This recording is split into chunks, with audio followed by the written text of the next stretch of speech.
Welcome to the Deep Dive, your express pass to being fully informed.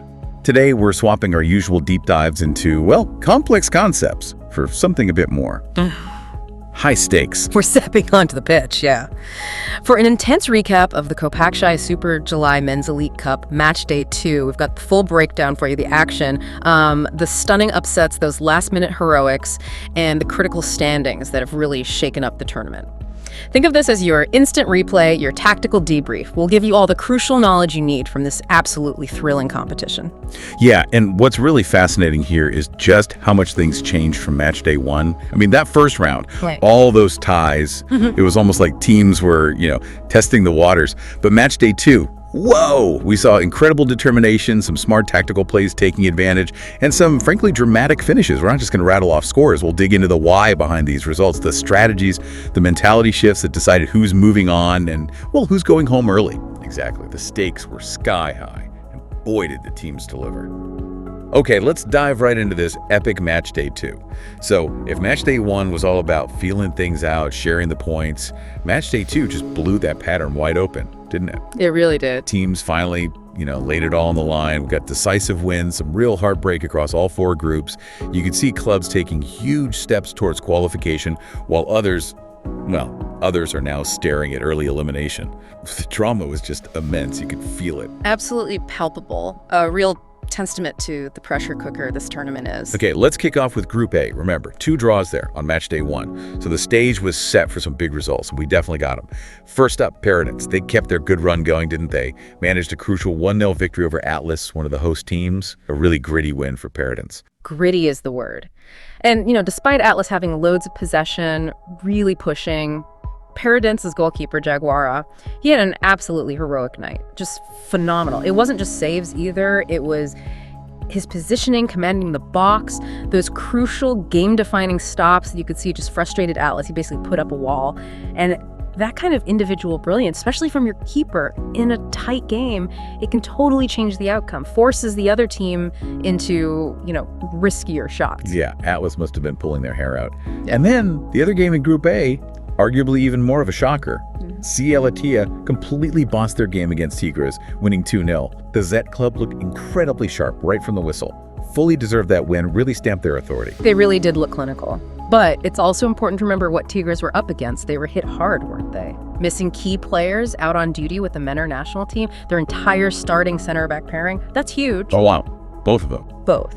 And losing your central defenders, it's not just about missing skill. It completely disrupts your defensive shape, your communication, how you even build play from the back. Latia's coach, you could see, they spotted that weakness. They pressed high, forced quick turnovers, never let Tigres settle. It really shows how vital squad depth is in these short, intense tournaments. And, tactical flexibility, too. Tigres just couldn't adapt on the fly. That definitely puts a different spin on Latia's win, makes their tactical approach seem even smarter, exploiting that specific weakness. So Group A then, after all that action on match day 2, where does it leave things heading into the final round? Right, so CA Latia, they jumped to the top. 4 points plus 2 goal difference. Paradise right behind them, also 4 points, but plus 1 goal difference. Atlas sits third with just 1 point, and Tigres, their bottom, also 1 point, but with a minus 2 goal difference. So basically, Latia and Paradise are in control. A draw in their last game sees them through. Atlas and Tigres, they absolutely need to win. And even then, they might need other results to go their way. It's tight. Every goal counts now. Absolutely. Going to be a nail-biter finale in Group A. Okay, let's switch over to Group B. Now, unlike Group A, this group seemed determined to keep the drawing streak alive. Both matches here ended in stalemates again. Keeps the group incredibly close. First, Union Pioneera took on Arita Cherubim. Union Pioneera had more of the ball, definitely pushed for the win. But despite that, both teams only found the net once. Finished 1-1. Yeah, frustrating for Union Pioneera, you'd imagine, with that possession advantage. And then a similar story in the other Group B game. Another 1-1 draw. This time between Alvarado and Palfero. Alvarado, the other host team, they actually went ahead in the first half. Looked like they might grab a crucial win. Right, take control of the group. Exactly. But Palfero, fair play to them, showed massive determination. Fought back for the equalizer in the second half. Really highlighted their resilience. Shared points again. It did, and these draws in Group B, they really spotlight that challenge, don't they? Turning possession into goals, and just as important, holding on to a lead when you get it. Union Pioneer controlled the ball, sure, but if you can't break down that defense or maybe get that crucial second goal, you're always vulnerable. And Pau Ferro's equalizer against Alvarado, that wasn't just resilience. It was probably exploiting a quick lapse, maybe a shift in momentum. For these teams, it feels less about big tactical surprises and more about, well, individual quality in key moments and just disciplined game management. So all that time on the ball doesn't mean much if you don't score or can't lock it down, which leaves Group B just fascinatingly poised. What did the standings look like there? What's the setup for Matchday 3? The standings really show how tight it is. Pau Ferro leads with 4 points. Alvarado right there with them, also 4 points. Both have a +1 goal difference. Then you've got Union Pioneer on 2 points and Arita Cherubin also on 2 points. Their goal differences are -1 and -2 respectively. I mean, this group is genuinely wide open. All 4 teams still have a real shot at qualifying. It's all going to come down to that final day. Nerves and who can finally find that winning goal. You're not wrong. Proper nail-biting stuff expected in Group B. Okay, let's shift gears to Group C, because this group, wow, it gave us some of the most exciting, high-scoring, dramatic football of the day. Kicking things off, Nostalgia got the job done, a hard-fought 2-1 win against Kilina. Yeah, they look good. And their left winger, Bello. He wasn't just good, he basically owned that flank. Bagged 2 crucial goals. Helped Nostalgia control large parts of the game. Kilina did get one back really late, 93rd minute, but it was just too little too late for a proper comeback. Still, it shows that individual brilliance, like Bellows, can just slice through defenses sometimes. What does a performance like that do for a team's confidence? Oh, huge boost. Absolutely. When a player steps up like Bello did, it lifts everyone. You could see Nostalgia's plan was to use the wings, and his ability to, create and finish just made it work incredibly well.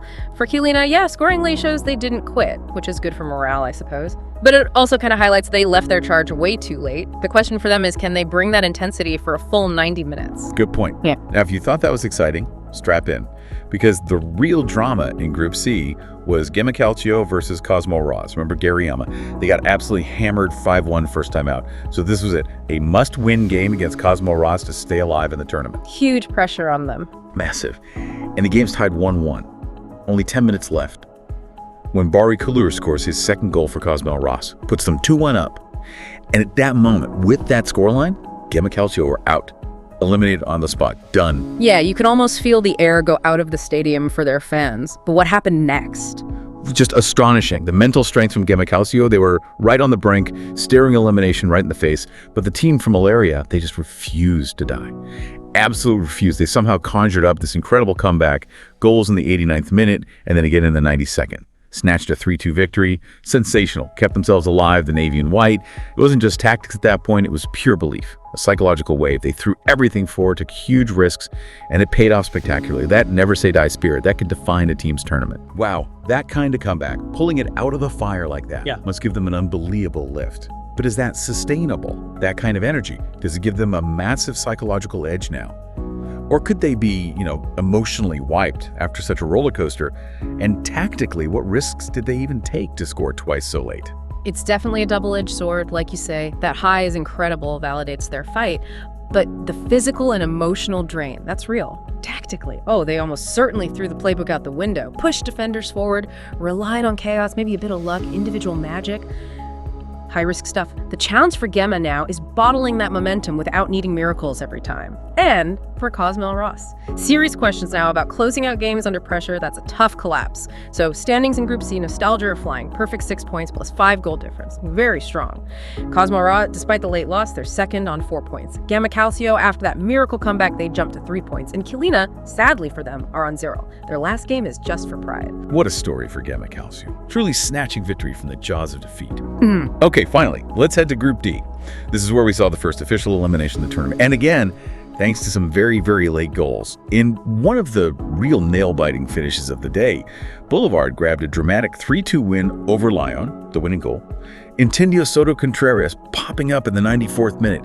A proper last-gasp winner must have sent their fans wild. Absolutely wild. And connecting that to the bigger picture, that single late goal, massive immediate consequences. Lyon, who are also from Malaria, just like Gema Calcio, They now have 0 points from 2 games. Mathematically, they cannot qualify now, so they become the first team officially eliminated. It just highlights how brutal tournament football is, doesn't it? Every minute, every goal. It's the difference between staying in or going home. Tough for Lyon, their last game is purely for pride now, but for Boulevard. A win like that earned right at the death. Huge psychological boost going into their final decisive match. It really is harsh, isn't it? Being the first team out while everyone else is still fighting. Got a feel for Lyon. And the other game in Group D, Al Mashaza beat Gara 2-1, another tight one. So where does that leave Group D overall? Yeah, Group D is now basically a three-way fight for 2 spots. Boulevard and Al Mashaza are level at the top, both on 4 points, both with a +1 goal difference. Gara are right behind them on 3 points, still very much in the mix. They'll need a win in their last game, and goal difference could definitely come into play. And Lyon, as we said, unfortunately bottom on 0 points, and they're out. So that final match day in Group D, it's a direct shootout for qualification between those top 3. What an incredible match day, too. Seriously. From those unbelievable comebacks, victories snatched from defeat, to the first team sadly facing elimination, this tournament has just ramped up the drama massively, completely reshaped everything. Every kick, every save, every late goal has just had these huge ripple effects. It really has, and it sets up a fascinating question for you, our listener, as we look ahead to match day 3, the decider. Considering these huge momentum swings, the tactical weaknesses we've seen exposed, what do you think will be the key factor for the teams still in the hunt? Is it pure mental resilience, specific tactical tweaks? And what about those teams like Gemma who pulled off those amazing comebacks? Do they have the edge psychologically now, or are they maybe running on fumes after such an effort? Be interesting to see. Great questions to ponder. Well, that's it for this deep dive into COPACCHAI Super July's Match Day 2.